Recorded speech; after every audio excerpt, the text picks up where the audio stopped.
Hello, everybody, and welcome to episode number 8 of the Sporting News Podcast. I am your host, Dash Mars, and we have a ton of news to get into, so let's jump into it. Starting off with the basketball news, Joelle Embiid has agreed on a 4-year deal with the 76ers, so he's agreed to an extension worth up to $196 million. Now, Joelle Embiid over the last few years has started to become an all-star in his own right. The first couple of years of his career were very but he's definitely improved, and he's definitely shown that he is a very reliable player. So that's good for the 76ers. Now, if they can only work on getting Ben Simmons a jump shot, then maybe, just maybe, they'll have a good chance to be something good. Another extension, Marcus Smart has agreed to a 4-year, $77 million extension with the Celtics. So Boston still keeps a key man on their roster in the form of Marcus Smart. And again, another guy who is very well liked by the Celtics. And of course, he does like this Taco Fall, but I'm excited to see what Taco can do with more years under his belt. Okay, so a big trade happened. Patrick Beverley was traded to the Minnesota Timberwolves in exchange for Jarrett Culver and Juancho Hernangomez going to the Grizzlies. Now, I will say Patrick Beverley has basically been all around the league. He's been on the Rockets, I think was the main one. He's been on the Clippers. And of course, we all know about the incident with him where he got into it with Chris Paul in the finals. So, oh no, it wasn't the finals, excuse me. It was the, I think they were Eastern Conference? No, Western Conference finals. Sorry, I was trying to remember. But yeah, we all remember what happened there where, the thing with him and Chris Paul. So I think he still has that 1-game suspension that he's got to serve. So, that's the thing for the Timberwolves. They got him.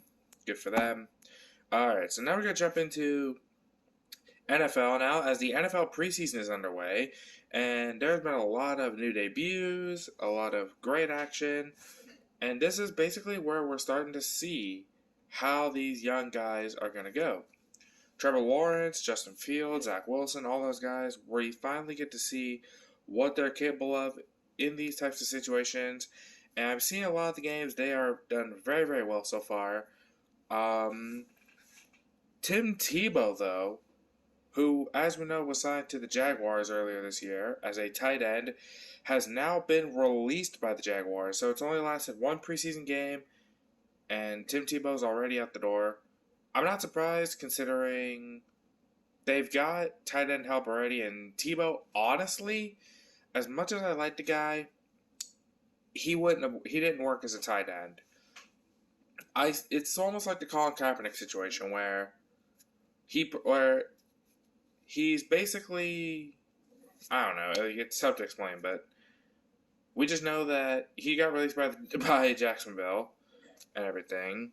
So now, the Las Vegas Raiders, for these year's home games that they have, they're going to have people require proof of vaccination to be able to enter the stadium going into home games. Now, that is smart, just to make sure that we don't get another COVID outbreak, which a lot of people are saying that is going to happen, but the Raiders are saying if you have a proof of your vaccinations, which I think is for both your vaccines, then you'll be allowed to enter into home games, which, I'm not going to complain about. It's a very good idea. Alright, so, speaking of, phone's about to fall. Speaking of COVID vaccines, the Atlanta Falcons are the first NFL team to have everybody fully vaccinated. So that is good for those guys. Very, very good by them. And like I said, it's good for the Falcons, but I definitely feel like the biggest thing for me, especially with all the preseason and stuff, is because I know we're still talking about the NFL and everything in the preseason, how these guys are going to do. So I saw Trevor Lawrence's games. I saw Justin Fields' game. Both were very, very good. Justin Fields, I know it's only preseason, but he has impressed me so far for the Bears. I feel like the Bears got a very good pickup in Justin Fields, and I'm very excited to see how he can do for Chicago. I think he had a score where he rushed in for a touchdown, then he passed for a touchdown. So he's definitely on the up and up with everything. Trevor Lawrence has some upside to him. He's definitely got to get some O-line help because from what I saw, he was on his ass more. He was on his ass more times than I can count.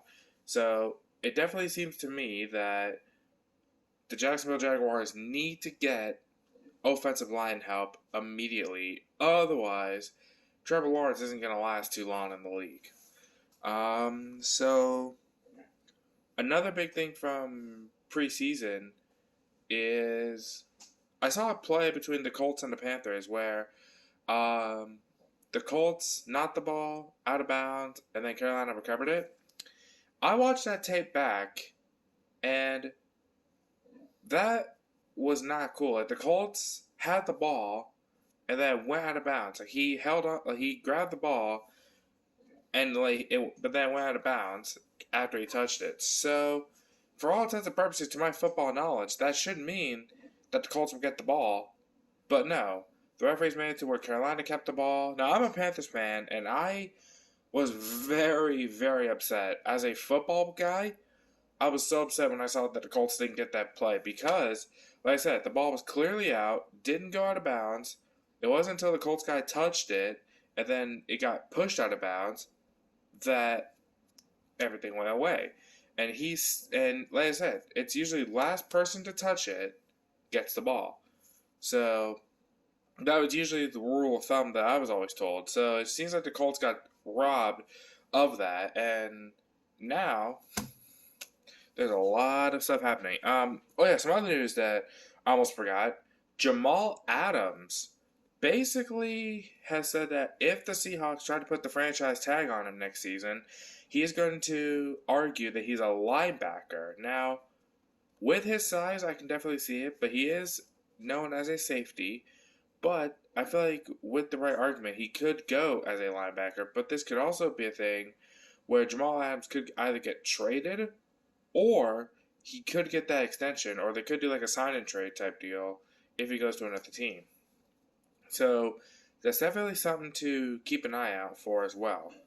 Alright, so as we know, fantasy sports is coming up soon, so definitely all the fantasy football leagues are starting to come together and everything like that. So to all the fantasy people out there that are watching this, good luck.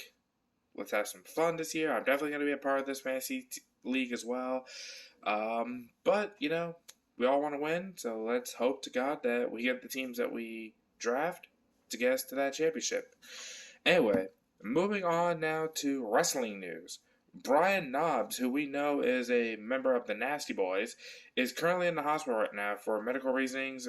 He said he had massive stomach issues, and then his good knee that he had has gone out, so he'll need surgery. And it's very unfortunate considering Knobbs is a legend in wrestling. Like I say, he was one half of the Nasty Boys, former tag champ. But there was a GoFundMe that was set up, and there's already been about $7,000 raised of their goal, which is $20,000. So that's good on that extent, but it sucks. You never want to hear about any sort of wrestler in the hospital, especially somebody like Brian Knobbs. But hoping that everything goes smoothly for him. All right. So let's talk about